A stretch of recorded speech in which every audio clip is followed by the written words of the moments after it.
Estamos aqui na Baema e também na Teorema, elas ficam no mesmo lugar. Estou aqui com o Guilherme Afonso Ferreira, que é um dos principais executivos de ambas as empresas, e ele vai contar um pouquinho de como começou a Baema, que se tornou uma das maiores investidoras do Banco Unibanco, certo? Também. No passado. Guilherme, conta um pouco, como é que foi o começo da Baema e o seu começo no mercado de capitais? Então tá bom. A história é a seguinte, a Baema era uma revenda Caterpillar, sediada na Bahia e cobria o Nordeste do Brasil.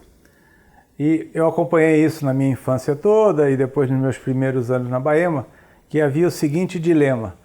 O Brasil tinha territórios divididos, eram 9 territórios, enquanto a maioria dos países do mundo era 1 ou 2 representantes que cobriam o país todo. E meu pai dizia que isso estava errado, que ia haver um processo de concentração no Brasil, que a gente devia estar preparado para esse processo. E aí começou a acontecer o seguinte fato. Toda vez que a gente achava que estava preparado para comprar o vizinho, essa era a forma de fazer a concentração, a gente estava preparado, o vizinho que vivia exatamente do mesmo negócio estava muito bem e não queria vender. Quando o vizinho estava disposto a vender, é porque nós estávamos mal com ele e nós não tínhamos dinheiro para comprar.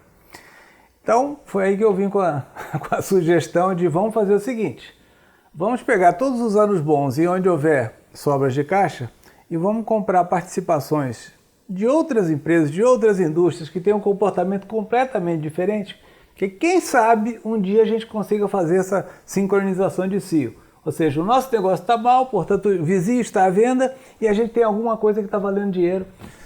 E essa foi a ideia básica de tudo. E aí começou, isso foi na década de 80, no começo da década de 80, a gente começou a fazer pequenas participações em outras empresas. Na verdade, elas nunca foram pequenas, visto de hoje elas eram grandes, mas eram participações bem dirigidas.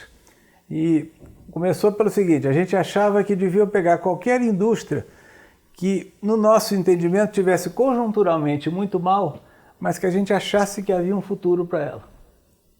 Não foi diferente, então, a questão do Unibanco, a questão do setor financeiro foi a segunda, ou a terceira indústria que a gente entrou, mas era exatamente isso. Quando, você tem uma ideia, em 1986, quando o governo Sarney decretou o Plano Cruzado, o mercado financeiro fez a seguinte conta, errada vista de hoje, mas na época eles achavam que era certa.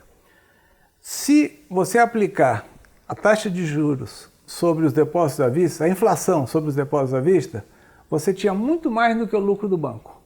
Então, portanto, se a inflação vai cair para zero, os bancos vão começar a dar prejuízo. Essa era uma conclusão óbvia, porque a gente achava que tinha uma coisa errada nessa lógica. Eu não sabia bem o que era, mas alguma coisa estava errada nessa lógica. E basicamente achava, olha, pode ser que alguns bancos vão sofrer, vão quebrar, não sei o quê, mas certamente não tem país sem banco. Então algum vai sobreviver. Aí nós começamos a olhar o que a gente podia, e havia um número mágico, o seguinte, que 5% era o número que 5% de uma determinada empresa, era um número que ao mesmo tempo você podia participar do turnaround, também não perdia o sono por causa daquilo. Ou seja, você não era tão intrincado no problema que você podia quebrar junto, mas ao mesmo tempo você podia palpitar, participar. E aí a gente começou a pensar qual era o banco que a gente podia comprar 5%. E os bancos, em 1916, não valiam nada. Para você ter uma ideia, você acha que o Itaú não valia 200 milhões de dólares, e hoje ele vale 90 bilhões. Então, são coisas assim desse... E aí, mesmo nesses preços aviltados, a gente não tinha dinheiro para comprar nenhum banco grande. 5% nem do Bradesco, nem do Itaú, nem do Banco do Brasil, o que fosse. E aí a gente tinha que olhar os bancos médios. E os bancos médios, na época, abertos em bolsa, era Nacional, Econômico, Bamerindos, Unibanco. E aí talvez a gente deu a sorte, ou não sei se foi um pouquinho de competência, de escolher o único que deu certo. Todos os demais deram errados. A gente começou a comprar ações do Unibanco. Hoje, muitos anos depois, eu vim descobrir exatamente quem eram os vendedores naqueles lotes, naqueles momentos. Certamente, as condições dele eram outras que não eram as nossas. E isso foi, ao longo dos anos, para você ter uma ideia, a gente comprou essa participação entre 86 e 88 e viemos a sair dela na hora que o Itaú incorporou o Unibanco em 2008. Então a gente passou, sei lá, quase 22 anos com essas ações. E era sempre visando o longo prazo, e você pode imaginar que ao longo desses 22 anos a gente teve notícia assim, por 10 vezes a gente achou que agora já deu tudo que tinha que dar, está na hora de vender, vamos cair fora disso, porque também era só 5%, mas não era o banco. E teve momentos de desespero, falei, ih, agora ferrou. Então teve que ter muita resiliência de acompanhar isso tudo. E essa foi a história do Unibanco, e coisas se repetiram. Nós fomos acionistas da Maná há muitos anos, quando se achava que só se vendia fertilizante no Brasil porque havia subsídio. E o governo, em 88, cortou o subsídio ao fertilizante. E aí os analistas de mercado acharam, bom, então agora vai acabar. Porque se era difícil vender fertilizante com subsídio, imagine sem subsídio. E obviamente a gente pensou, olha, o Brasil tem uma potência agrícola, eu não sei que jeito vão dar, mas algum jeito vai ter que dar e vai continuar. E nós chegamos a ter 15% da Maná, até fomos além da nossa regra lá dos 5%.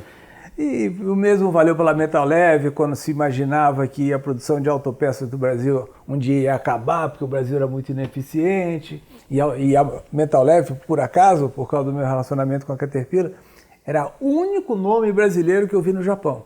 Eu visitava a fábrica no Japão, o único nome brasileiro que tinha era Metal Leve.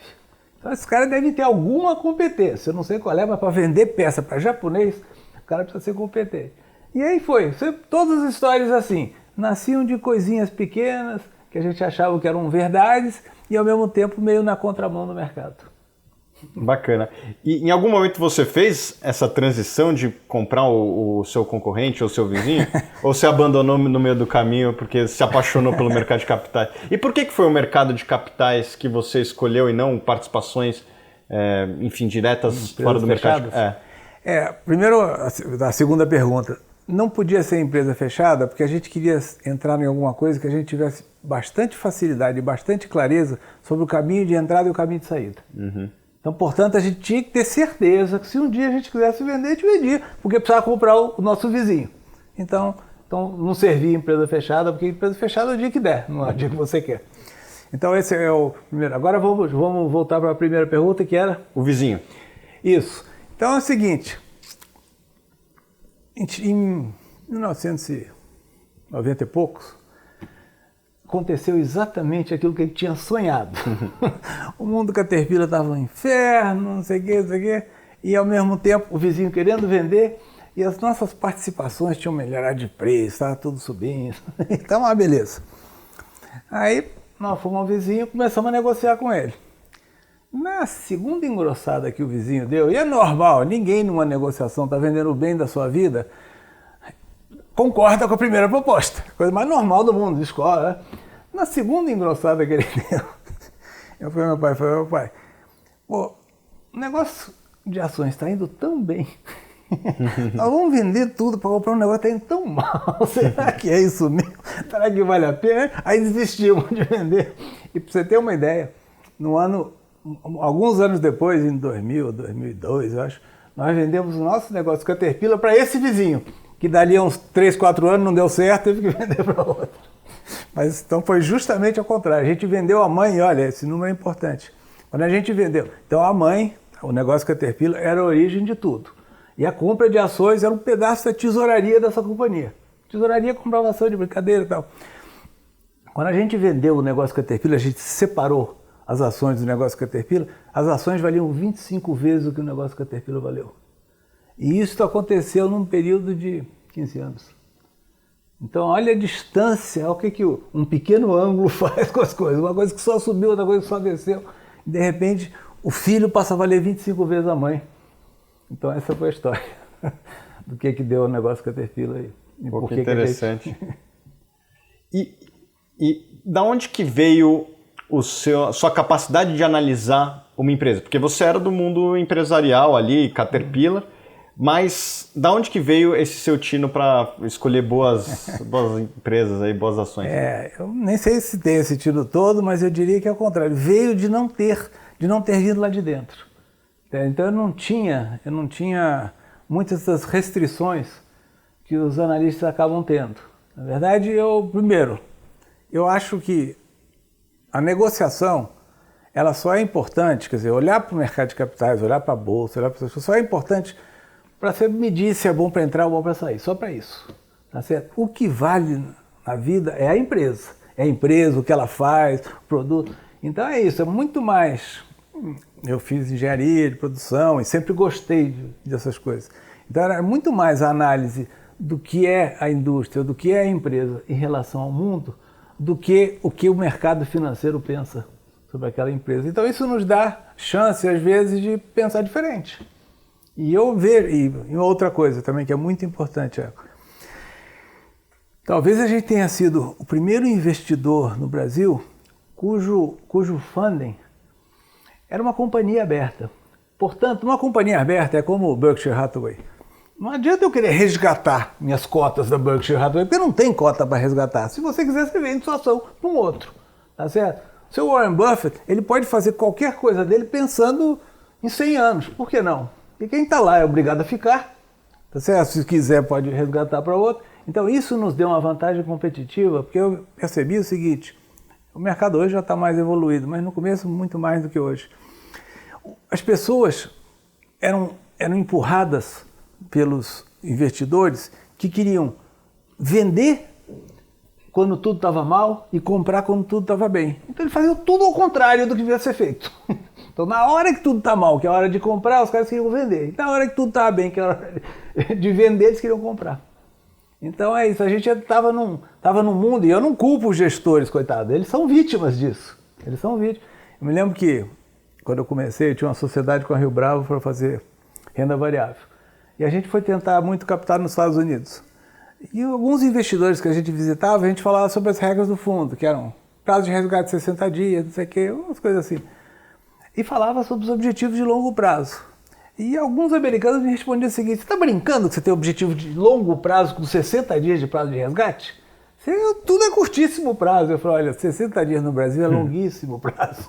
É longuíssimo. Então, realmente, precisa mudar a mentalidade das pessoas. E não ter resgate é a situação ideal, que é o que a Bahia tinha. E você teve alguma influência externa? Porque em 86, ali não tinha internet... Warren Buffett ainda não era tão conhecido quanto hoje. Quem que te influenciou ali? Eu fui me encontrando com as pessoas. Para você ter uma ideia, as palavras que hoje são normais, governança, elas na verdade nem existiam naquela época, elas foram sendo criadas. Então eu diria assim, gente que me influenciou bastante, o pessoal da Dino, Bruno Rocha, não sei o quê. Também, mas na verdade eu comecei antes deles, fazendo essas coisas aqui. Eles eram uma gestora, exatamente. Mas a gente foi se encontrando. Na verdade, gente que pensava meio parecido começou a se encontrar. Eu fui do Conselho da TARPA uma época.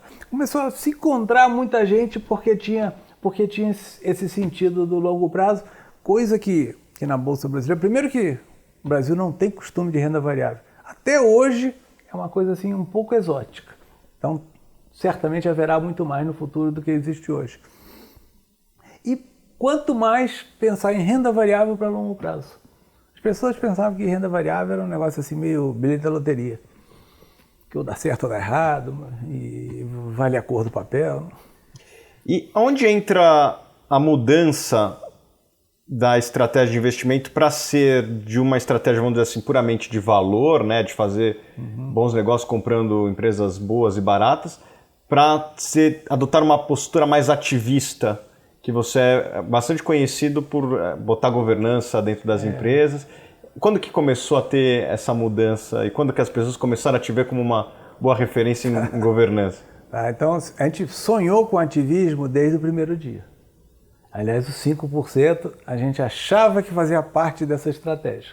Ou seja, tinha que ter votos suficientes para poder eleger para o conselho, para poder ter influência e, com isso, praticar algo que é conhecido como ativismo. Como eu comecei a praticar isso? E, ao mesmo tempo, outros gestores brasileiros, de novo, a Dino me influenciou muito, porque eles eram ativistas, eram muito ativistas nas empresas, e durante a década de 80 e a década de 90 principalmente, as pessoas da Dino iam para dentro das empresas. Elas eram conselheiras e elas participavam, na minha opinião, com muito mais qualidade do que fazem hoje, onde elas são representadas. Num determinado momento, começou a haver receio e que a regulação começou a ficar mais estrita, e aí proibir, por exemplo, todas as empresas que eu sou conselheiro têm um prazo de indisponibilidade a negociação de ações muito grande, o que pode ser visto por boa parte dos gestores como um impeditivo, né, para aquela ação. E é o caso da Dino, é o caso da maioria dos gestores. Então, uma série de coincidências, na verdade, na vida a maioria das coisas são coincidências, uma série de coincidências acabaram me levando, você quer, então você não quer ser... Eu fui conselheiro, digamos, de empresas maiores mais recentes do Pão de Açúcar, sendo que na época eu tinha pouquinhas ações do Pão de Açúcar. Foi o pessoal da Tarpon que achou legal.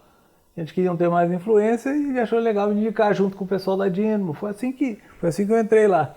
Então, Petrobras, eu não tinha nenhuma ação da... Aliás, comprei 200 ações da Petrobras quando fui eleito para o conselho e fui chamado na CVM por causa disso, por causa das 200 ações. Anotaram lá. Para minha sorte, eu comprei 2 dias antes de eu ser eleito.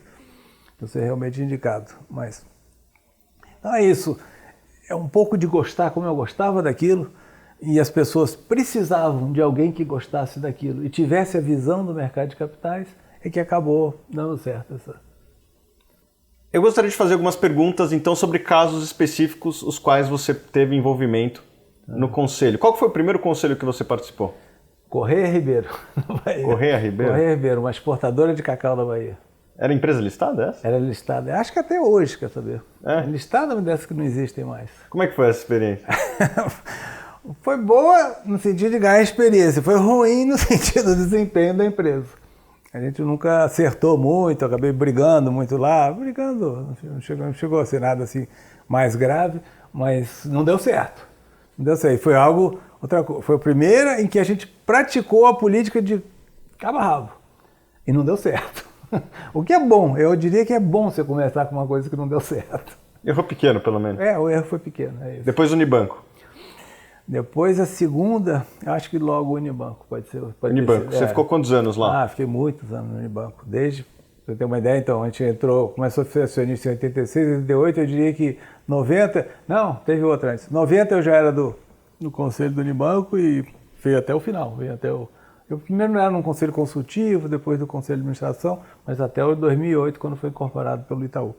No meio caminho foi um segundo caso, que também não foi nenhum sucesso, que foi Coldex Frigo, uma empresa do Paulo Francini, que na nossa conta era o seguinte, ele era o principal fornecedor de coisas de ar-condicionado para o Brasil. E você pegar no mundo, a demanda de ar-condicionado cresce sempre uns 100 pontos basis points acima do crescimento do país, sempre. Então, refrigeração, ar-condicionado, tudo que eles faziam eram coisas boas. Só que aí eles tiveram um grande engano, na minha opinião, e que eu batalhei muito lá, mas acabou não dando. A gente saiu razoavelmente a tempo, não foi grande perda. De achar que os americanos, quem fornecia tecnologia para eles era a Trane dos Estados Unidos. Quando os americanos começaram a perceber o tamanho que o mercado brasileiro podia atingir, eles eram ser controladores da Coldex. E o Paulo Francini achava que não, que é nacionalista, nós é que vamos mandar. E acabou não dando certo por isso.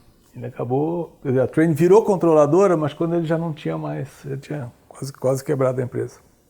E depois Eternit? Aí depois teve Maná.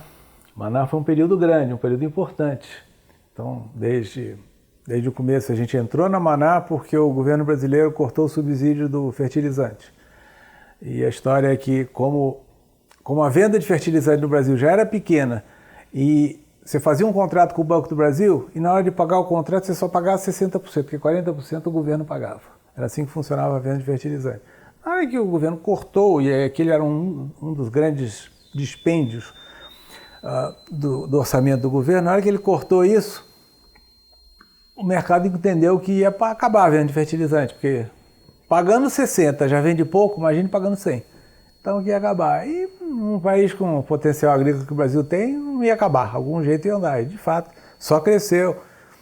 Eu tive lá, a gente teve lá muitos anos, eu fui conselheiro lá também, muitos anos seguidos, e depois aí teve muitos no caminho. E daí então, Eternit? Eternit foi um caso interessante, foi o primeiro caso em que eu participei de empresa que não tinha controlador. Eternit foi dessas trocas que a gente faz, foi o pessoal da Dynamo, que era acionista da Eternit já há alguns anos e que tinha descoberto o caso Eternit. O caso Eternit é interessante no seguinte, a Saint-Gobain era, na prática, a controladora da Eternit. ela tinha um estatuto que dizia que 3 dos conselheiros eram eleitos pelos ordinaristas e 2 pelos preferencialistas. Ela tinha 30 e poucos % das ordinárias, que dava direito a um conselheiro, e ela, mais junto com o grupo europeu Roda Bank, tinham 100% das preferenciais. Então eles tinham 3 dos 5 conselheiros mandavam na empresa. Mas tecnicamente eles não eram controladores. E isto, anos depois eu descobri que foi feito para conseguir financiamento para uma nova mina de amianto que no norte de Goiás, né? Que esqueci o nome da cidade. Minasul. Minasul, isso. Em Minasul. E o BNDES não podia financiar empresa estrangeira, então foi o BNDES que disse, olha, se você pegar e converter uma parte das suas ações para preferenciais, você fica minoritário e tal, e aí eu posso financiar. E assim foi feito. Só que tinha o seguinte entrave na Eternit, é que a venda de a Saint-Gobain, o amianto começou a ser muito policiado na Europa, muito. E a Saint-Gobain dizia nos seus relatórios que ela não tinha nada a ver com amianto em lugar nenhum do mundo, o que não era verdade, o que ela tinha no Brasil. Mas ela considerava que como minoritária, ela não era dona, então ela podia dizer que ela não tinha. E a gente sabia que aquilo ia dar rolo. Um dia iam pegar a Saint-Gobain e assim foi. Eu entrei lá, entrei para o conselho, não sei o quê, não deu 6 meses. O pessoal da Saint-Gobain vendeu todas as ações ordinárias que tinham em questão assim, de 30 dias, vendeu na bolsa. Impactou a ação? Bolsa impactou, derrubou para burro. E mais, pior do que impactou. Eu fiz uma peregrinação atrás de quem tinham sido os compradores, porque o pessoal não sabia que a gente tinha virado dono da empresa. Então é bom ir lá para dentro, porque senão vai acabar. E aí eu fui visitar o Lírio Parisotto, o Vitor Adler, o Murrac, tinham sido esses os compradores de ações da Eternit, mal sabendo que estavam comprando o controle da empresa. E aí a gente fez. Na época eu brincava que a gente tinha feito assim um exército de Branca Leone. Eu fui visitar cada um e falei, traz o que você tiver aí, estilingue serve, garrucha, o que você tiver que nós vamos entrar numa guerra agora, porque a empresa está lá sozinha. E aí eles toparam, fizemos um conselho assim, nunca houve um acordo de acionista, mas funcionou muito bem. Funcionou muito bem porque a empresa sempre foi muito boa. O assunto sempre foi muito bom, sempre muito gerador de caixa, e como havia essa questão ambiental sobre o amianto, eles tinham muito receio de fazer de capex, muito receio de novos investimentos. Então acabavam que distribuíam para burro, é uma empresa maravilhosa. E assim foi durante muitos e muitos anos. Uhum. Até eu saí de lá uns 8 anos atrás, sei lá. E depois a Valide. Valide é bem mais recente, já é bem mais recente. Acho que teve. Valide, eu também participei da Valide. É? A gente tinha participação na época, a gente elegeu junto lá, junto com a Rio Bravo, com o Renato Ops. Isso mesmo. Então, a Valide, para mim, é um caso excelente, porque a Valide, as coisas que ela faz, ninguém tem nenhuma certeza de que nenhum produto da Valide vai sobreviver os próximos 3 anos. Entendeu? Sei lá. Cartão de crédito. Vai existir cartão de crédito daqui a 3 anos? Não sei. Pode ser que sim, pode ser que tudo pague pelo celular. Então, tudo que ela faz é meio duvidoso. Então, portanto, o que o mercado fazia para acalmar essa dúvida é atribuir à Valide múltiplos muito pequenininhos. Quando a empresa sempre ia bem, todo ano ia bem, dava bons resultados, só que o múltiplo dela era muito pequeno. A gente fala, está errado. Está errado porque ela sempre está acertando. Então, tem uma ideia, o ano que eu entrei na Valide, o maior produto dela era cartão indutivo telefônico. Cartão para telefone, como é que chama esses? Orelhão. Orelhão. Onde é que tem orelhão hoje em dia, né? Quem que usa cartão indutivo? Não usa mais, era o produto que ela mais fazia. E assim foi indo. Aí ela foi migrando para as coisas, foi fazer o cartão com chip, carteira de motorista, isso aqui. E ela está indo muito bem. Sempre foi muito bem de adivinhar qual é o futuro, amanhã. Dá para garantir que a gente consegue adivinhar o amanhã? Difícil. Mas o fato é que ela se tornou uma empresa interessante no mundo inteiro. Ela hoje tem mais de metade da sua capacidade produtiva nos Estados Unidos e ela compete bem no mercado americano. Bem mesmo. E das empresas que você é hoje membro de conselho? Vamos lá, algum bate-bola, vai. Petrobras. Petrobras é um caso, eu diria que para tudo que eu fiz na vida era imperdível. Porque assim, é quase que o máximo do máximo. De repente você tem a chance de participar da coisa mais complicada que o Brasil já criou, com mais problemas, ao mesmo tempo com um potencial maravilhoso. Petrobras dá um trabalho enorme, está indo super bem. E eu acho que sempre teve quadros excelentes, maravilhosos. Eu acho que o que estraga a Petrobras é só o dono. Então, quanto mais distância, e como a Petrobras começou a dar choque, eu entrei lá em abril de 2015, sucedendo o Mauro Cunha, que fez um trabalho excepcional. Só que o trabalho do Mauro Cunha era um trabalho de guerra, de guerrilha. Ele queria derrubar as coisas lá dentro e ele enfrentou, você pode imaginar, ele esteve lá com o Paulo Roberto, com o Nestor Severo, com o Zelado, com essas pessoas todas. Então o trabalho dele lá era muito ingrato, mas era um trabalho de destruir. Então tudo que ele pudesse destruir, ele tinha que destruir. Quando eu entrei em abril de 15, em que o presidente já era o Bendini, o presidente do conselho era o Murilo, atual da Vale, atual ex da Vale também, havia um outro espírito. E eu acreditei, não sei se ingenuamente, mas no final deu certo, que como a Petrobras começou a dar choque para o governo queria distância daquele negócio. Quanto mais distância, melhor, porque eu acho que tudo que o PT podia ter se aproveitado da Petrobras já tinha se aproveitado. Agora ele estava com medo do que a Petrobras podia causar e estava causando coisas sérias. Então eu, de abril de 2015 até hoje, 2 anos e pouco, eu não vi nada errado sendo feito lá. É que os cadáveres... No começo eu dizia que toda semana a gente abria um armário por dia e caía 8, 10 cadáveres. Só tinha coisa ruim, só tinha notícia ruim, cada um pior do que o outro. Agora começou a amainar o ritmo das notícias ruins e melhorar o das notícias boas. Outra coisa engraçada é que eu sempre apontava para meus colegas de conselho, que eu acho todos muito bem intencionados, acho eu, é que vamos rezar toda noite para a Lava Jato não acabar e para o preço do petróleo não voltar. Porque ao mesmo tempo começou a Lava Jato e o preço do petróleo veio de 130 para 50 dólares. Aquilo botou a empresa de joelhos. Eu, como revendedor Caterpillar na Bahia, Petrobras sempre foi um cliente importante. Vender para a Petrobras é assim, sempre foi das piores coisas do mundo, que é uma empresa arrogante, difícil de lidar, tem a solução para... A Petrobras acha que sabe fazer carro melhor que a GM, trator melhor do que... Acha que sabe tudo. Porém, em face da Lava Jato, em face do preço do petróleo, ela começou a ficar mais cordata, disposta à mudança. Graças a isso, está acontecendo as coisas que estão acontecendo hoje. Ela, de fato, tem uma província importantíssima, que é o pré-sal.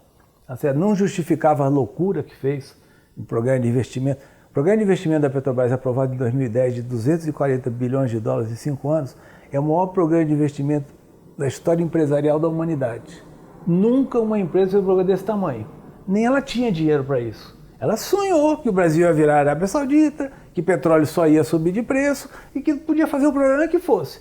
E ao mesmo tempo tinha todas as coisas em torno que hoje nós estamos sabendo, da corrupção, dessas coisas todas. E em 2015 eu entrei lá, o programa ainda era 44 bilhões naquele ano de investimento. No final caiu para 19 e vem caindo, hoje esse ano vai ser 16, mas o fundamento continua muito bom. Um bom produto. E a B3, a Bolsa de São Paulo? Essa é uma beleza, uma empresa. É um cartório, não um cartório imposto, mas é um cartório conquistado, vamos dizer assim, por competência. Uma empresa, na minha opinião, super competente, extremamente competente, não tem nenhuma competição, o que de uma certa maneira é ruim, mas não tem nem perspectiva de ter competição, porque ninguém consegue estabelecer o que ela estabeleceu. É dificílimo replicar. Então vai depender no duro do crescimento dos ativos financeiros no Brasil. E o Brasil é subtradado, é obviamente subtradado. Então o crescimento dos ativos financeiros vai ser muito superior ao crescimento do país. Então tem tudo apontando no caminho certo na B3. A mudança na gestão, você acha que ajuda? Da B3? Eu não conhecia a gestão passada. Eu gosto muito do Gilson, muito. É super competente, veio da CETIP, é super competente e é um cara competitivo. E eu diria que quando a gente pondera o que é a gestão moderna, eu acho que o Gilson tem todos os elementos. Ele realmente tem noção das coisas, tem noção de competição, tem noção de meritocracia, ele tem noção de tudo. Então eu acho que estamos em boas mãos. Arezzo. Também é uma ótima empresa, uma situação quase que, de novo, irreplicável. Acho que ninguém no mundo tem... Primeiro, assim, indústria de sapato feminino, quem pensa em sapato, mas é homem, não tem noção do que é a indústria de sapato feminino. Eu diria que no mundo deve vender assim, uns 4 sapatos femininos para cada masculino. e tem o mesmo número de homens e mulheres. Então é porque as mulheres realmente compram muito mais e elas são encantadas. Ninguém no mundo tem a participação de mercado que a Arezzo tem no Brasil. Ninguém. De Michu, sei lá, qualquer dessas internacionais, você pega ela. Então a Arezzo hoje é uma empresa de nível mundial. Nível mundial e que pode se imaginar, a Arezzo está começando, tem uma empreitada americana, que é o lado mais difícil da vida da Arezzo, essa empreitada americana, mas poderá ser muito bem sucedida. E no mundo inteiro é difícil, apesar de todas essas virtudes que eu estou dizendo que vende para burro, sapato feminino é um negócio difícil. Você erra uma coleção, e as coleções, antigamente era assim, uma coleção de verão, uma coleção de inverno. Hoje em dia tem 8 coleções por ano, 10 coleções por ano. Essas coisas de conceito de Zara, Uniqlo, que agora lançam toda hora, isso veio para o sapato. E basta você errar um, você está ferrado. Você perde. E mais, a Arezzo, qualquer empresa, indústria de sapato instalada no Brasil, leva a vantagem de que o seu processo criativo é comprar uma passagem para a Europa. No inverno europeu, tira a fotografia das coisas e chega aqui e faz o sapato do inverno brasileiro. Então ela tem 6 meses na frente que ela não tem que se preocupar. Na hora que ela vai para os Estados Unidos, e isso é proposital na Arezzo, ela começa a competir na formação da coleção. E aí é muito mais difícil. Você navega meio no escuro, você não sabe muito bem qual você ser. Você é criador de tendência, em vez de ser simplesmente um follower. Mas é uma ótima empresa, ótimo. Gafisa. Então, Gafisa é algo que a gente passou por um processo, eu estou lá já há 5 anos. Um turnaround enorme, e a gente sempre teve o receio de que quando tudo estivesse no lugar, o mercado teria despencado. E o pior é que isso aconteceu. A gente foi arrumando, fazendo impairments um atrás do outro, declarando as coisas, saindo de todas as capitais que não eram São Paulo e Rio. Um processo longo, dificílimo. A Gafisa chegou a ter mais de 250 canteiros. Hoje em dia tem 30 e poucos. Entendeu? Realmente o processo tinha sido uma loucura e teve que voltar tudo. Isso levou anos para ser feito. E de fato, quando tudo estava feito, o mercado despencou e já não existia mais.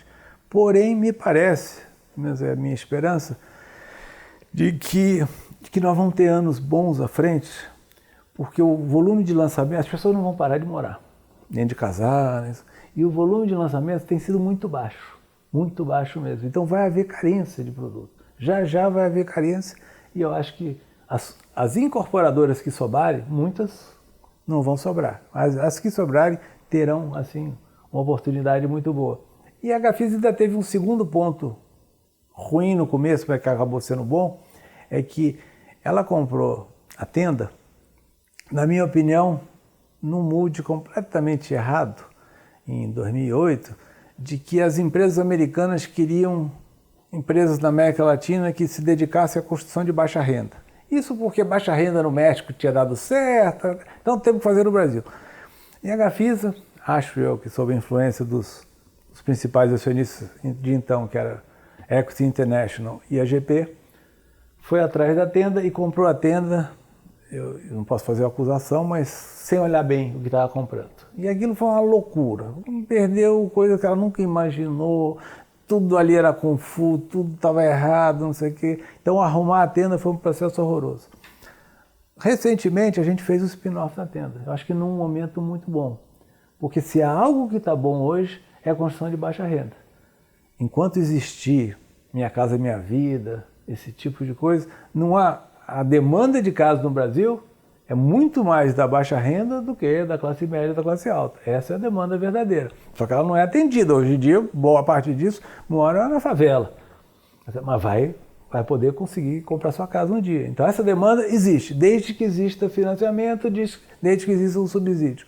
Eu não acredito que governo nenhum, pelo menos em vista, que a gente tem em vista, possa acabar com Minha Casa Minha Vida. Então, portanto, eu acho que a tenda vai ter um belo futuro. E a Gafisa fez esse spin-off, foi a parte boa dela, e que ela conseguiu, com isso ela conseguiu melhorar um pouco a sua vida. Sul-América. Pois é, Sul-América também está num mercado em que o Brasil, em que a participação dessa indústria no PIB brasileiro é pequena, quando comparado ao primeiro mundo. Então, seguro, a atividade de seguro é algo que vai crescer, porque as pessoas vão gastar mais com o seguro, o pocket share de seguro vai ser maior do que é hoje. E segundo ponto é que ela, em seguro, o foco dela é seguro-saúde, que é algo importantíssimo também, complicadíssimo, mas muito importante. E ela, engraçado que esses anos de crise, esses 2 anos atuais de crise, em que normalmente para seguradoras de saúde têm sido terríveis, porque qualquer pessoa achando que faz a despedida, a primeira coisa que faz é ir para o hospital e fazer tudo quanto é exame que sabe, levar a família inteira, fazer todos os exames, porque pode perder o plano de saúde. Então, normalmente, a sinistralidade cresce muito. Ela conseguiu conter. Então, ela conseguiu atravessar bem esse período de crise. Imagina-se que, quando o país retomar um pouquinho o crescimento, de novo vai ser muito bom para a seguro-saúde. Guilherme, você começou no mercado de capitais não sendo vamos dizer assim, um profissional da área, você se tornou um profissional da área. Que conselho você dá para o camarada do outro lado que é médico, é um advogado, é um dentista que tenha a ambição de se tornar um investidor de sucesso? Falar o conselho é forte, mas eu vou dizer o seguinte, faça aquilo. O mercado de ações ele não é diferente das outras coisas na vida. O mais importante é o seu bom senso e é em relação ao que você está comprando. Esquece o mercado, como é que ele está se comportando. Isso pode ter só uma importância relativa. O importante é o produto que você está comprando. Ou seja, você está comprando uma ação de uma empresa que vende sapato feminino, você tem que ter noção se a empresa é boa ou não, se as coleções são boas ou não, se a empresa é bem gerida ou não. E não liga muito porque o mercado está achando disso, não. Então, acho que o bom senso, eu não vejo nenhum impedimento, obviamente eu vim de fora, mas não vejo nenhum impedimento de que gente de outros setores, outros ramos, possam participar muito bem do mercado de capitais. Aliás, acho que faz falta. Se você pegar o americano médio, metade do patrimônio dele está em ações. Um brasileiro médio, nem 5% do patrimônio dele está em ações. Então, acho que ele devia, todos os brasileiros, e que têm poupança, obviamente, deveriam pensar mais em aplicar em ações. Tá certo. Queria finalizar a entrevista, agradecer ao Guilherme, que vai estar no nosso congresso de Velho Invest, que vai ocorrer dia 27 de outubro. Te vejo lá, Guilherme. Obrigado. Obrigado.